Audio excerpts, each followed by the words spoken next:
Hi, everybody, and welcome to The Other Side of Sports. This is a new podcast that we're kind of starting. I'm Jeff Apodaca.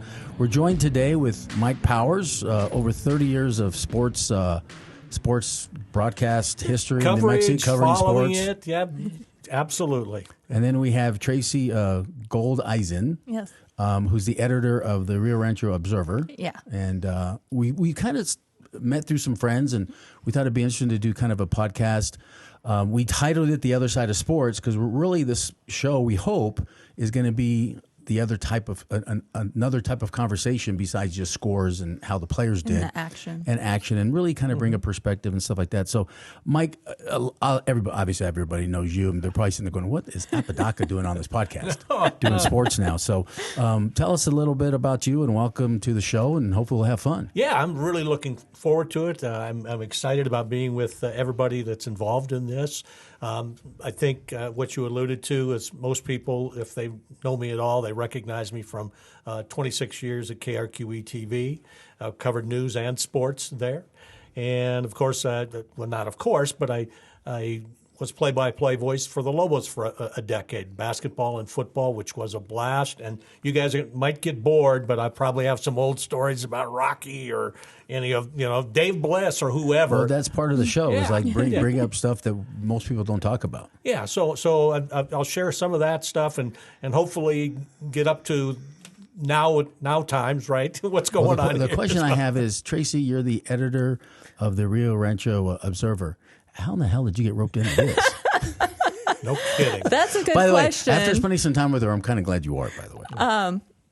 I just, I've never been on the coverage side of sports, but I guess you could say I'm a consumer of sports. I love football in just about any form. Love March Madness time, Olympic junkie. And so I have a brother who's a coach. My dad has a huge sports collection. I had to sort baseball cards when I was a kid if I said I was bored. So, and then, I will tell you, the other side of sports, I'm proud to say I kind of created that name, but we don't want to give him too much credit, but it's this guy, named Rod Arnold that actually we met. He's kind of everybody's bosses except me, I guess.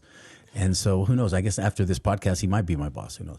But no, it was actually his brainchild to kind of bring us together. He piecemealed it together, and people are probably sitting there going, "Okay, I get why Mike's here." Over 30 years of covering sports, I've always been on the business side. You've been on pretty much on the editorial side. But I think what Rod's vision was for this show was basically, when we talk sports, we all got together, he heard different aspects of it from us. And so really the goal is every week we get together and talk about not only what's happening professional sports, but amateur sports, stuff like that. And we're going to have some, a little segment we call Power Up. Power up. Power Up. So what's your power up this week? So we'll start off with you. You want to start with me? Yeah, let's start with you. Okay. Well, I tell you, the Super Bowl parade is happening as we've recorded this right now. Correct, And so correct. I don't know how things have went, but honestly, I got money. Taylor Swift won't be there. I don't think so. I think she's moved on. No. That could be an odds thing for Kevin, which we didn't introduce him, but We'll get to to Kevin that and the in a second, gambling yeah. aspect. We'll talk a lot about that. But I have to tell you, everybody loves a parade, but not a Super Bowl parade when it comes to me. All right, I'm tired of Super Bowl parades, Stanley Cup parades, all of those, and I'm tired of it because of the boorish behavior. Tracy, clearly his city has never won a championship. You're right. I'm okay. Because my friends that live in those towns, they love. By the way, I've never been to one. I have no plans on going to one. Yeah. But So I'm a Viking fan. So yes, you're right. I have never been to a parade. I'm a Laker guy. They won 3-peat. I was like, I'm not going down there for the parade. No, I watched it on KTLA, by the way. I'm just tired of the boorish behavior, as I said, which means the booze, That got me kind of through the game. Splinging the alcohol all over, the bad language, and this is talking about the heroes of the game, and the fans too. So it's a big party. Okay, I'm from Montana. Okay, I know about a little drinking, and I know about some bad language. Are you talking about the Super Bowl? Or are you talking about the parade? The parade? Okay. The parade. Because the Super Bowl was a big party too, Tracy. It was. There's no doubt about it. So I'm just kind of tired of this whole thing, what we've seen in recent years. It's kind of turned into the 16th hole at Waste Management, the golf tournament. Okay, that's right? pretty awesome. Okay, well, The 16th hole is pretty. I'm sorry. By the way, I used to cover that for CBS Sports when I was there when they didn't make it a stadium. and the fraternity guys started drinking out there and getting a little out of hand, and now it's like one of the best places to be. It's pretty impressive, by the way. Well, I'll tell you Man, what, Tracy, we need to get somebody else who's in a better mood than just always grumping about something. Oh, I'm going to tell you, if you want to call me grumpy old man, I am fine with that. But let me finish here. Okay. Okay? Back to waste management. The golfers had to tell the fans to shut up. They were in the sand traps. Okay, that's not what we've seen with these parades. But I am just, we don't need to see Travis Kelce stumble into Andy Reid again, all right? Okay, since you bring that up, because I want Tracy's perspective on this. All right. Are we done with the parade thing? If you want me to be. But Okay. you get By the way, my point. I get your point. I've Yes. never been. Tracy, have you been to any championship parade? I come from Iowa. We have no professional teams, so That's no. true. Well, I grew up here in New Mexico. We didn't have any professional teams either, but I was living in L.A. when the Lakers won 3 and the Dodgers won, and I get all that, and so. But it's let's- changed let's- from back in those days. But let's talk It's about the changed. Super Bowl, not about who won, because I know we're going to talk about we're going to talk about Kevin later and his odds and how he did, because I already heard him tell him it sounds like he did good in the game, but he didn't make some early. He said he went 0-6 in the early bets, but we'll talk about that later. But let's talk about the Super Bowl, not about the game itself. Okay. Right. You just mentioned the bump, because what I'm Yeah. furious about, and I've been defending Kelce, is playing. And again, I've never been at the Super Bowl championship. I've worked Super Bowls before for CBS, but I've never played in one of those. But I played Division I college. We won state in high school. I've played in those championship games. Clearly, never at that level. I'm not trying to say that. But in the locker room, on the sideline, specifically when they're trying to win 2 in a row because they want to be the first team to win 3 in a row, there's passion. And Kelce is one of those guys that Reid allows him to be the team leader. In fact, at halftime, guess who Reid went to give the motivational speech before they come out? Yeah. It's Kelce. Yeah. So that's kind of his thing. So I saw it in real time. Didn't think too much about it. He was upset. And by the way, he wasn't upset they didn't throw him the ball. The understanding is he was upset because he says, keep me in the game, because they fumbled on that play. And he wanted to stay in the game, not to throw the ball to him, but they know they got to cover him and not double other places. So, but let's go back to the bump, because what I've seen on social media literally since then is, this cancer culture that we have. They're literally now saying he's going to be a heads up, Taylor Swift, heads up, Swiftie. Yeah. These are red flags. He's going to be a domestic abuser. If he can do that to his coach, he's going to be slapping Taylor Swift around. Now, what upset me was Kelce has never, ever, ever showed that side of him as a person ever. So I just thought it got real out of hand. I mean, am I wrong, Tracy? I'd like to hear your perspective and Mike's too. I don't know how I missed it during the live broadcast, but I have seen the memes and talk about it on social media and whatnot. And so I'm not a believer in cancel culture. I don't think people need to be out there warning Taylor Swift, oh, you got to watch out. I mean, my husband, he can get heated, but it has never been about me or our family. It's never turned that way. So that passion, that heat does not mean it's going to turn against her. I do not believe that. I do, however, think it is an attitude that needs to be checked within the organization and or the NFL. If anybody in the private sector treated their boss like that, it would be an HR issue. And I think that's where it needs to stay. Well, and Mike, what's your perspective covering so much sports? Because I get it, because at the high school level, maybe at the college level, this was a little bit different. I didn't think it was that big of a deal. I think the press is blowing it out. It literally was maybe 3 seconds long. Right. I thought it was a bad look for him. Okay, there's no question about it. And I want to commend CBS. I thought their telecast was good overall, especially the production, and to get that live. I believe that was live, and they had a couple other shots that you would never see in a football game. And if we have a chance, maybe I can talk about that. But again, it's a bad look. I think he didn't mean to bump into him. I think he stumbled, but he almost knocked his coach down. But Reid did say he was off balance, and he kind of caught him off guard, off balance, and he stumbled because he was off balance, not because he tried to push him over. Right. No, I agree with that. And when I watched it, I thought about it. Wow, that was it caught me by surprise, but I moved on. Okay, I didn't dwell on it. But I will say this: from the time you and I and you were in Little League, we were told you respect the coach. you treat him with respect, even if you disagree with him. And at that level, where he's already won a couple of Super Bowl championships and you've been together for 6, 7 years, you would think that you would, even if you disagree with the coach, you're not going to come running up to him and say, "Put me in, coach," or whatever, whatever the reasoning was. And it might have been a dang good reason. But that's Andy Reid, a Hall of Fame coach, and you have to show his respect. And the other thing I want to say about that is I thought that Andy Reid was amazing. Okay, he gets bumped, he almost falls, and he just stayed with it and focused and, called plays the rest of the way without any issue. I think what you just said proves my point. Is I think Andy Reid allows that to happen because it gives those players the passion and the freedom, and he's allowed Kelsey to do that as a leader of that team, right? I think Kelsey's even a bigger leader than Mahomes is on that. So I think that's why Reid didn't take it so much, and I think so many people got caught off guard. And look, there's just going to be haters out there, right? Sure. And so there's haters out there just because of Taylor Swift. I mean, I can't tell you, I have a lot of social media followers. I can't tell you the people that were like dogging the NFL, dogging CBS. The New York Times wrote a great article, an editorial like the week before the Super Bowl, and everybody's complaining about Taylor Swift. I just want to watch the game. The regular season KC games and the early playoff games, Taylor Swift was showing about 25 seconds per broadcast, right? The AFC Championship, she was shown 32 seconds out of 3.5 hours. They reported the other day at the Super Bowl, they showed her 52 seconds out of the entire Super Bowl. They show celebrities all the time. I don't understand why it's so big of a deal. And as I told people on our social media thing, if you're unhappy with it, it's very simple. Just turn it off. Yeah. It's just become a joke in our house. Anytime Kelsey does something, I'm like, Cue Taylor. By the way, I'm going to defend everybody because I did this post the other day because they were dogging about this. Kansas City owner, the Hunts, have literally given Taylor Swift credit for $300 million of merchandise sales this year, right? The young demographic is up about 30%.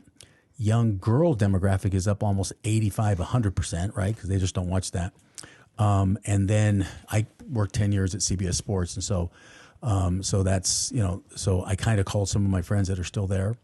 And they basically talked a little bit about, I said, well, how's the advertising sales going? They're selling for $7 million.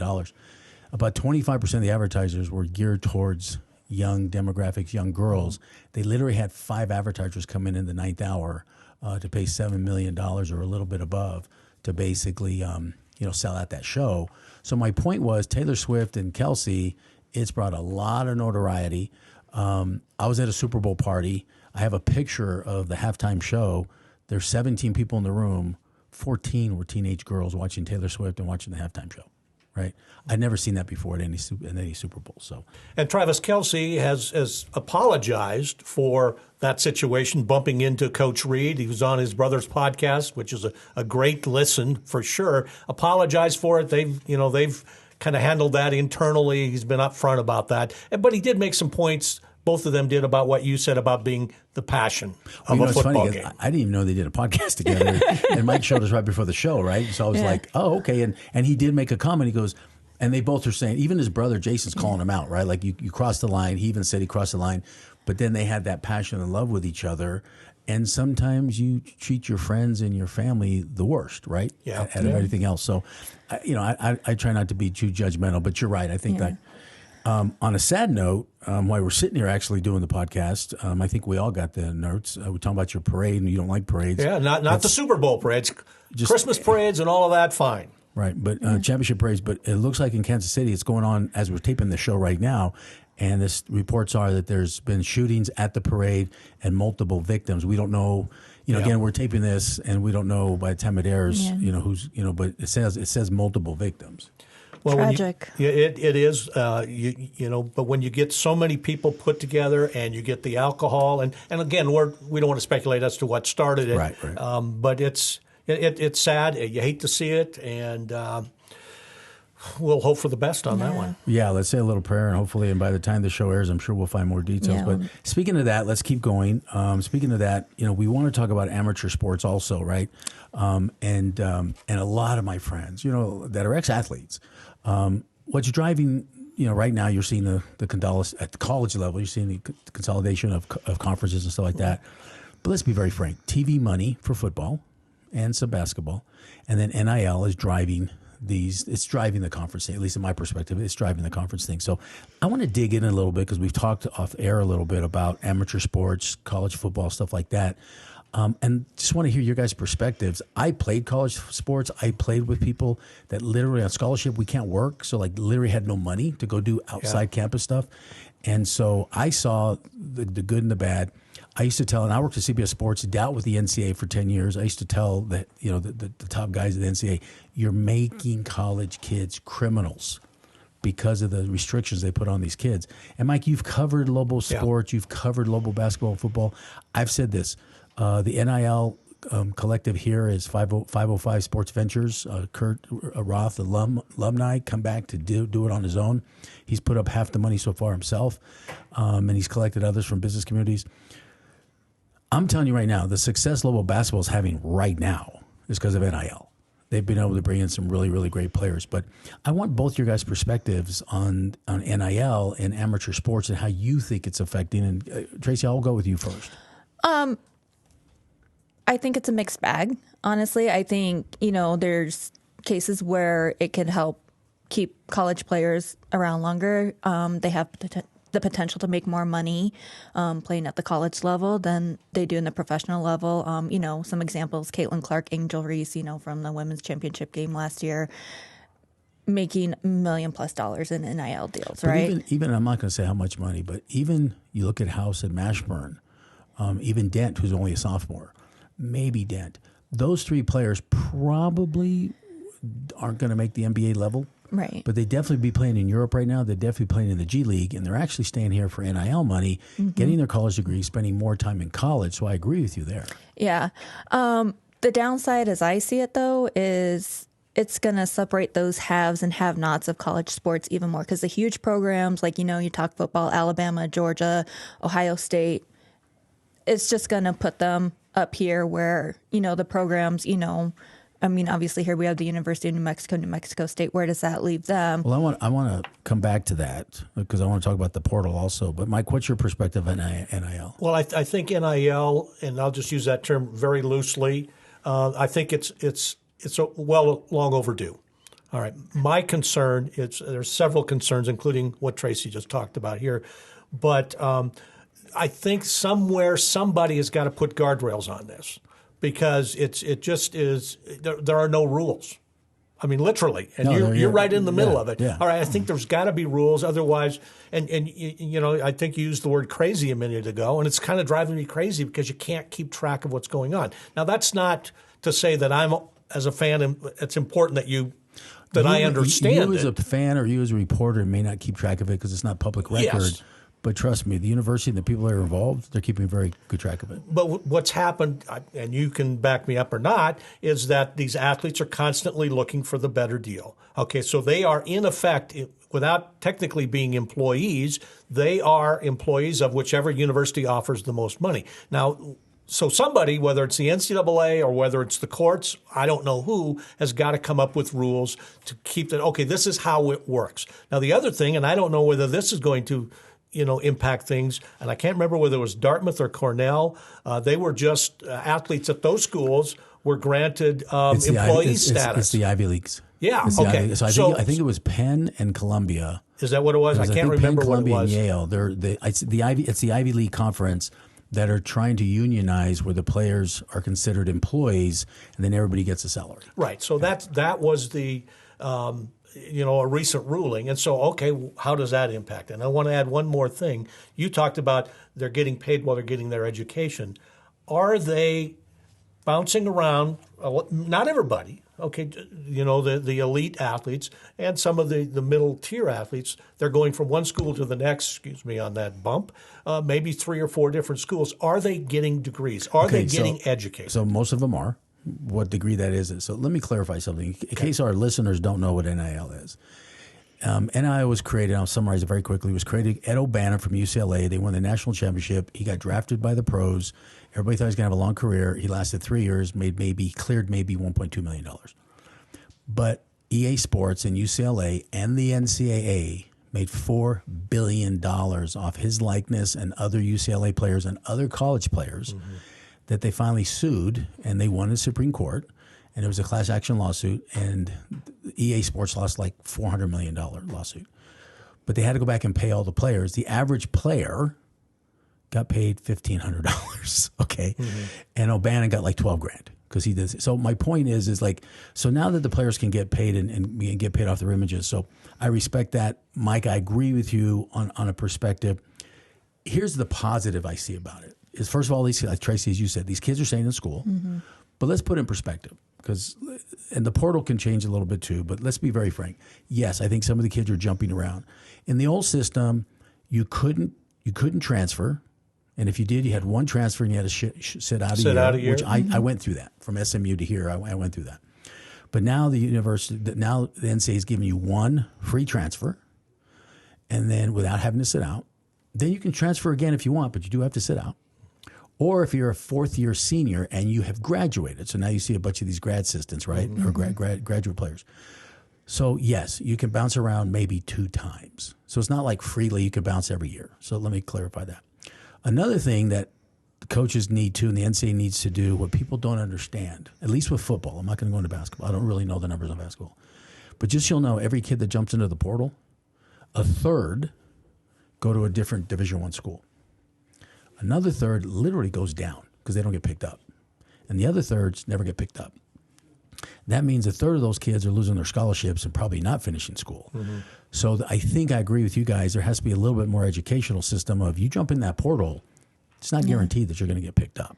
You can the same school, if you get in the portal at UNM, you can come back. You can come back, right? But usually the coaches are like, hey, man, you jump in that portal, you're gone. And let's talk about Bronco. Let's talk about the hire of UNM and see how they do. I know for a fact, like I was at the New Mexico Bowl, and literally 5 starting offensive linemen, literally they were there for 10 days with Bronco there. So you knew they had a chance to meet with them. 10 days after Bronco was there, they literally, all 5 of them jumped in the portal together on a Tuesday, right? These were UNM players. So by the way, UNM starting offensive lineman last year was voted the best offensive lineman in the Mountain West Conference. And they probably the best offensive line we had. That's where our offense was pretty good last year. Our defense kind of struggled last year. They were able to basically jump, and I was told that 2 of them went to Southwest San Antonio, University of Texas San Antonio, for $50,000 each, right? Now, I was convinced, I haven't talked to Bronco, I have never even met Bronco yet. I was convinced that Bronco has been here for 10 days. There's no way he hasn't talked to those players. And then all 5 jumped in the portal and left on the same day. Well, since then, we've signed 7 offensive linemen. The smallest one is 303. The biggest one's 343. 2 of them were Texas A&M backup linemen. So Bronco has gone to all the big schools and say, you can play second or third string there, or you can come to my school and be all conference. So are you saying that the players that left, even this good offensive line, Bronco may have said, you better go? Probably didn't say you better go. Or you may not. We're bringing in 7 linemen. Yeah. We're bringing in other guys that you're going to have to compete with your jobs.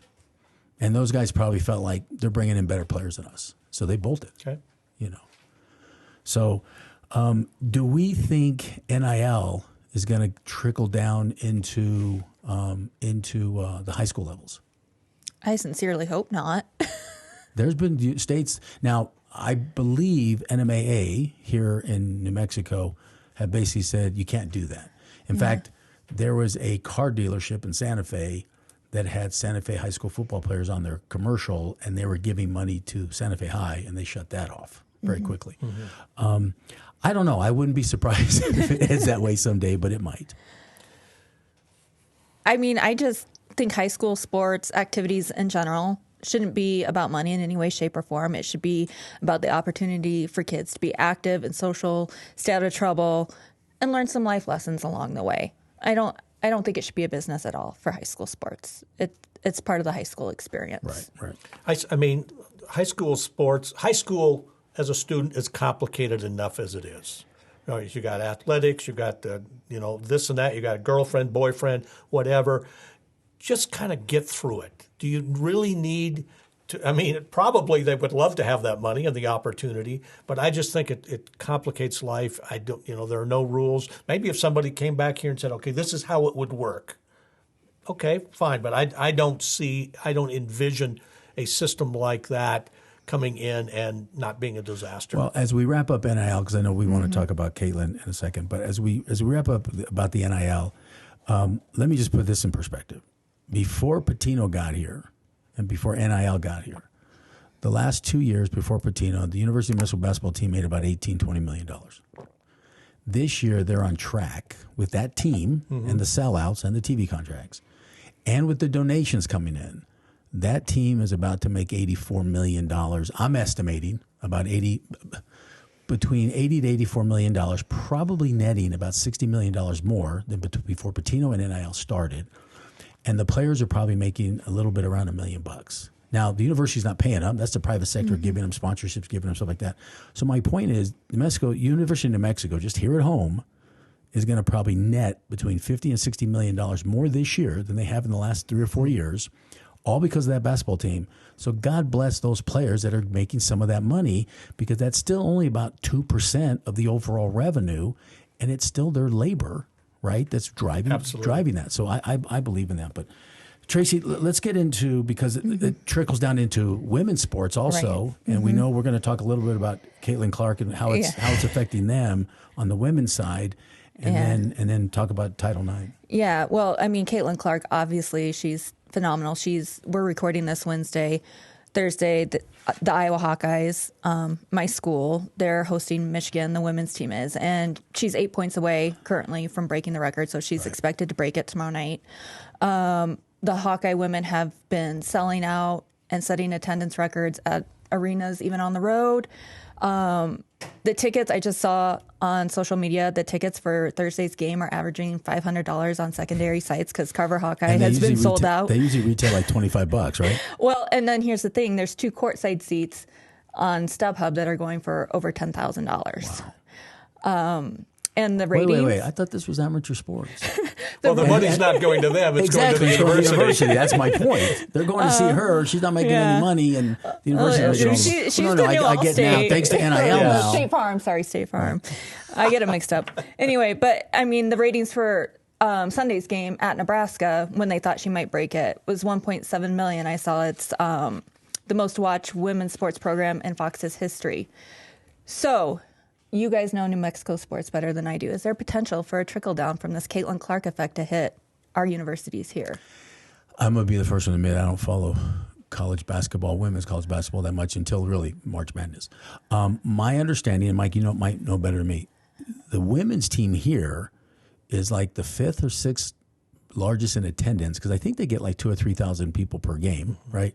So I've always been told the women's basketball, because Albuquerque's a big basketball, the women's basketball is always in the top 10. We get about 4,000 people per day. Does that sound about right? Yeah, I think so. I don't know if it's quite that high. Right. I haven't checked the attendance right now, but traditionally they're up there. Yeah, and they're always in the top. And the NIL, I know it's trickled down a little bit to help them out. Like I know the women's soccer team got some stuff, women's golf got some stuff. It's just, the big 2 sports are those. So, and my understanding, the women that are making tons of money at NIL, it's mostly through their social media. It's mostly through their endorsements and stuff like that we talked about. So I don't know if it'll ever trickle down to UNM, because those are big, big programs that are in the Final Four every year. All right, so here's where I'm going to disagree with you. All right, first of all, and I'm not the first to say this, Caitlin Clark is the face of basketball, college basketball. Can you name any men outside of the Lobos? All right, you got Caitlin Clark. That's a good point. You got this woman I just heard of this week, Juju from USC. I can't remember her last name. I got her written down. Yeah, she had a big game a couple weeks ago. So now they're comparing her when she was a freshman to Clark when she was a freshman, or they're comparing them, and so I believe that Caitlin Clark, and who knows what will happen when she gets to the WNBA, but I think her impact is going to be generational. And whether the Lobos or the Aggies will see it, a big benefit, I don't know. But I think you're going to see basketball reap the reward of people loving Caitlin Clark. Not just girls, but boys. And I think she's going to change the game in a way maybe not as big as Steph Curry. Okay, when Right, Steph right. Curry came in, all of a sudden these young kids are shooting from outside. They're pushing the ball. I think you're going to see that from the girls basketball in middle school, in high school. Coaches are going to have to adapt like they have in high school based on what the kids are learning. And so I think she's going to have that impact. She's already had a tremendous impact. Last year you mentioned Angel Reese, the big feud or the trash talking and that, and people have talked Don't more get me about started. that. Right. I mean, good or bad, but people have talked about that. They followed LSU now, and they followed Angel Reese, maybe good or bad. And so I just think she's already had this tremendous impact, and I think you're going to see the benefits of it. Whether it has anything to do with NIL, whether it's going to push teams, to the top 10 or whatever, who knows? But I think she has inspired a group of people to play the game and play it differently. Well, as we keep moving, Tracy brought up to me this week that Riley Gaines was in town for She was in Santa for Fe. Title IX, which I just did a little reading about that, but you probably know more in depth than Mike and I do.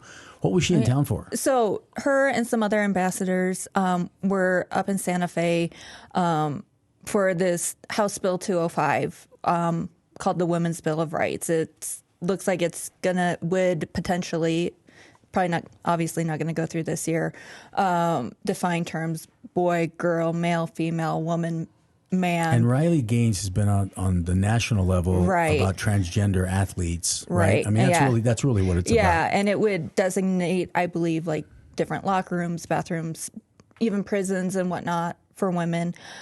So this group was in Santa Fe this week to speak about that. And her story, she raced against Leah Thomas, formerly William Thomas, who swam on the men's team at the University of Pennsylvania and then switched over to the women's team. She tied in a race with him and was told that, Leah. Probably her. Right? Yeah. Right. Getting used to this new language. So she tied with Leah and was told that Leah was to be given the trophy because that's how it needed to be presented in the photos and all of that. And then also there was a teammate of Leah Thomas there. I have her name here, Paula Scanlon, I believe. And she spoke about being a survivor of sexual assault in her high school years and finding a safe space on that University of Pencil swim team and then having to change 18 times a week in a locker room with Leah, who was a man, still had the male parts. The male parts, right?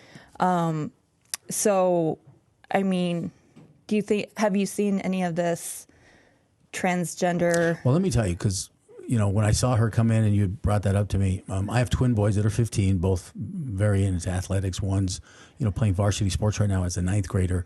I asked them before we came to tape the show, is that an issue? Is transgender an issue? And my sons are like in ninth grade, been playing high school sports or middle school sports for 3 or 4 years now. Hasn't even been an issue. Mike, you might know better than me. I believe there was one situation where a transgender student, and I can't remember if it was either Belen, Los Lunas, somewhere. I thought it was in Valencia somewhere. Maybe I might be wrong. But it turned out she wanted to be he had transitioned to a girl, and she wanted to be on the cheerleading squad, and they allowed her to be on the cheerleading squad. My understanding in New Mexico, that's the only transgender case that has come up in all these conversations. I personally think I get that it's going through that process, but I just have, at least with my kids in New Mexico, I haven't seen this as a major issue when it comes down to it. But you guys cover sports more than I do. Well, I have not seen it at that high school level. Now it's going to happen. So I think discussion on this is fine. I think, and it's confusing. I mean, you mentioned the terminology in that, and it is, and so I actually, without being far from an expert on it, I do appreciate both sides of this issue. And I think the states, I don't mean to cut you off, Mike. That's I'm trying to kind of keep the show moving, but I think the states, and New Mexico's one of them, I think most of the states, and I might be wrong here, but my research, most of the states have basically made a decision, we'll go off the birth certificate. I asked a couple of friends of mine in this world, in other states in athletics. Most of the states are going off the birth certificate. I guess legally, which I don't believe there's been a case yet, legally they can literally go and get a judge and have the birth certificate rechanged. Right. But I haven't come across it I haven't come across that has happened yet. But they said, but most states at the high school level have decided we're going off what the birth certificate says. It could very well be. I don't know the legal aspect of that. I think it would be good to have a nice conversation on both sides. Instead, this is a red button issue, and so nobody Very much so. Nobody wants to have a human discussion about the impact of the transgender person or the impact of a person who feels uncomfortable in the locker room. Right. And that needs to happen. I do think, and when we started thinking about this as a topic, I'm thinking, all right, so there are more real, what's the word, how to put this? There are more issues dealing with women that maybe need to be discussed and advanced that are being left aside and not dealt with. I mean, you can, without stirring up a hornet's nest, you can talk, high school and professional athletes even being abused by coaches or being taken advantage of. We've seen the U.S. Olympic gymnastics team. Yeah. You've seen, so without getting into all that, I mean, there are things out there that are impacting a lot of people, and this may impact a lot of people as well eventually. But it shouldn't be okay, we need to focus on this issue and not deal with other things. Well, it'll be interesting to see how it goes. I think it's important that we need to address this. So, we want to go into Kevin Hendricks segments before we wrap up our first show, because we always want to hear how Kevin did in the Super Bowl. So we're going to go to Kevin real quick, and then we'll see his segment, and then we'll come back after this. All right. Okay. Time now for What Are the Odds? And Kevin Hendricks is joining us. And Kevin, I can't wait to hear about your Super Bowl experience. But first of all, tell us a little bit about you and your love of gambling. Hey, Mike. I've been gambling for about 20 years now. I go back to the old days with the bookie that I had to beep him on an old school pager, put my bets in. I have a gambling problem. My problem is I don't win enough. All right. Well, that leads us to the Super Bowl. Tell us. I lost 6 bets before kickoff, which is hard to do, and it's embarrassing. Well, but those are just kind of a flip of the coin, literally. Literally a flip of the coin, but I lost the coin toss about 8 straight Super Bowls, so I figure I'm due next year. Oh, so what are some of the other bets? I mean, the Gatorade color and all that? Color. The Gatorade was wrong. Reba went way too fast with the national anthem. It was a doomed day from the start. That makes it tough, doesn't it? Yeah, I did hit the Chiefs money line, so I've recouped some losses, but I'm glad football season's over.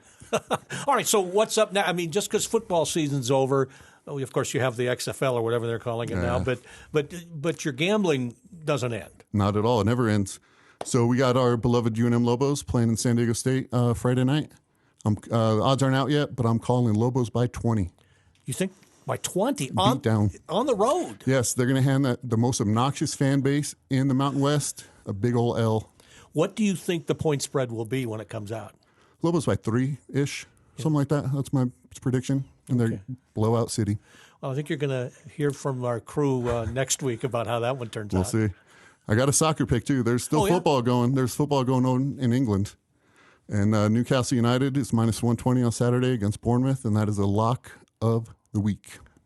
All right. Well, we'll find out. We will keep track, and you'll have different tips and different ideas every week for us. Is that right? Every week, and then a year from now we'll be here, and I'm telling you right now, the Detroit Lions are winning the Super Bowl next year. They're 12-1, free money. So have you put it down yet? I have. Okay. Mark it down. All right. Kevin, thanks so much. Thanks, Mike. All right. He's definitely no Jimmy the Greek. Well, give him a chance. Come on. Come on. He said he lost like 1 of 20. Yeah. Guess what? You trusted him? I'm not putting my money with I'm just saying, with any particular game, it can go south on you, and he's going to be back probably putting a bet on the Caitlin Clark game coming up tomorrow night. Kevin said he lost 6 prop bets before it even started, so I didn't ask him how much money he lost. That's personal. Yeah. Well, personally, I find Jason Kelsey coming out and bare-chested more entertaining than Taylor Swift, but that is funny. I purposely stayed away from. I don't bet a lot, but I would usually bet these games, and I'm one of those big prop guys. And I just didn't this year because I actually wanted Purdy and San Francisco to win. Not that I really cared. I'm a Raider guy, right? So I didn't really care, but I was, and I guess I should share friends of mine are KC guys, but I anticipated KC to win the game. I was cheering for San Francisco. Exactly. And I hate betting when your heart's over When you here. have an interest, yes. Right, when your heart's over here and you think the other guy's going to win, I was like, I'm not putting any money on it. Well, I'm just going to say I was rooting for the 49ers, my fellow Hawkeye George Kittle over there. And then, even though he's from Iowa State, still love the Brock Purdy story, rooting him on. So I was a little bit disappointed So in that. one question I want to know is, why was San Francisco favored? Everybody said coming up, don't bet against Mahomes. Don't bet. And what happens? Mahomes does it at the end. I just didn't understand they that. were playing. I was telling people. I actually was wanting Detroit and Buffalo in the Super Bowl, but if it wasn't going to be my Raiders, but yeah, I it's just one of those games that I knew it was going to be a close game. It was great that it was overtime, and so yeah, I just purposely stayed away from the game. And look, after our first podcast, what I've learned is, I don't know if I'm going to take Kevin's hints or tips at all moving forward. Well, at least not the pregame ones, right? At least not the pregame ones. Anyway, well, look, this is our first podcast. The other side of sports, that's our whole point here is we're going to talk about topics. We're going to talk about sports, but it's really kind of like the other side of it. And I'd probably bring more of a business aspect of it. Right. I hope I didn't bore you guys. I was trying to keep everybody moving forward on this, but No, that's good. So hopefully, I think there's a lot to dig into. Oh yeah, and so hopefully people like our podcast. Come back next week. We'll be doing this every week. So this is Jeff. I'm Mike Powers. Tracy Goldeisen. And hey, this is the other side of sports.